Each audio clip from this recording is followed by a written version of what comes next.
আসসালামু আলাইকুম। কেমন আছেন সবাই? আশা করি সবাই ভালো আছেন। কালার মিক্সিং করলে অনেকের নাকি ক্রিমটা গলে যায়, সেই টিপসটা আপনাদের সাথে আজকে শেয়ার করব।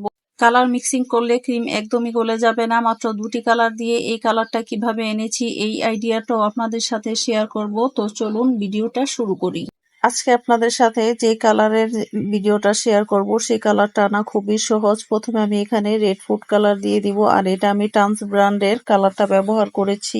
আর এটা ছিল চেরি রেড কালার, আর এখানে দিয়ে দিব আমি কিছুটা স্কাই ব্লু কালার, আর এটা খুবই সামান্য পরিমাণে দিতে হবে। প্রথমে এই কালারটা অনেক বেশি পরিমাণে দেওয়া যাবে না, অল্প অল্প করে কালারটা মিক্স করতে হবে। আর স্কাই ব্লু কালারটা আমি রেডম্যানের ব্যবহার করেছি। আপনারা চাইলে দুইটাই টান্স ব্র্যান্ডের ব্যবহার করতে পারবেন। আপনারা আপনাদের পছন্দ মতো যে কোনো ব্র্যান্ডের কালার দিয়ে মিক্স করতে পারবেন। এবার স্প্যাচুলা দিয়ে আমি খুব ভালোভাবে কালারটাকে মিক্স করে নিব। অনেকেই বলে কালার মিক্স করলে নাকি ক্রিমটা একেবারে পাতলা হয়ে যায়, আর ক্রিমটা দিয়ে নাকি ডেকোরেশন করা যায় না। কালার মিক্সিং করেও খুব সুন্দরভাবে আপনারা কেকটাকে ডেকোরেশন করতে পারবেন, সেই টিপসটা আজকে আপনাদের সাথে শেয়ার করব। প্রথমে ক্রিমটাকে বিট করে নিয়ে তারপরে প্রয়োজন মতো যে কোনো কালার করবেন সেই কালারটা দিয়ে স্প্যাচুলা দিয়ে খুব ভালো করে কালারটাকে মিক্স করে নিতে হবে।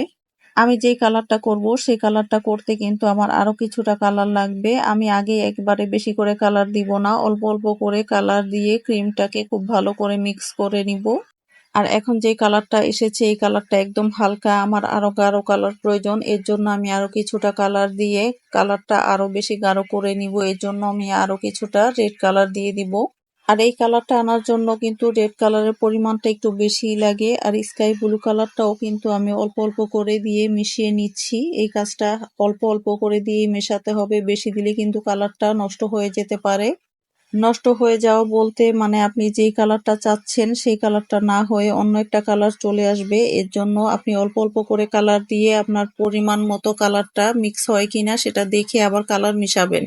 কালার মেশাতে মেশাতে আপনাদের সাথে কিছু কথা শেয়ার করি। শেয়ার করা বলতে আপনাদের কাছে আমি জানতে চাই, যারা বেকার আছেন তাদের কাছে।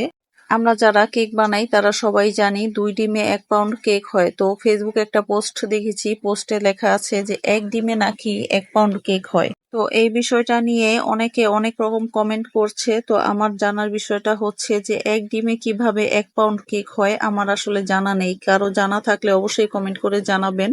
আসলে 1 ডিমে কিভাবে 1 পাউন্ড কেক হয় এটা আমার আসলে জানা নেই। তো কারো জানা থাকলে আমাকে অবশ্যই জানাবেন, তাহলে কিন্তু আমাদের বেকারদের অনেক বেশি লাভ হবে। 1 ডিমে 1 পাউন্ড কেক হলে তাহলে খরচটা অনেকটা কমে যাবে।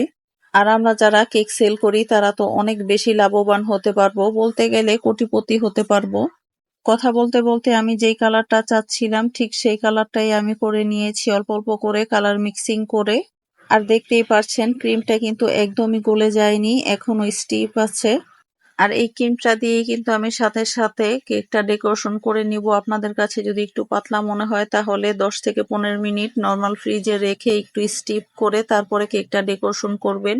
আর কালারটা সামনে থেকে দেখতে পাচ্ছেন কালারটা কত বেশি সুন্দর হয়েছে। এই মফ কালারের ক্রিমটা দিয়ে যে কোনো কেকের ডেকোরেশন করলে কেকের ডেকোরেশনটা অনেক বেশি সুন্দর হয়। আর আমার কাছে এরকম হালকা কালারের কেকগুলো দেখতেই অনেক বেশি সুন্দর লাগে।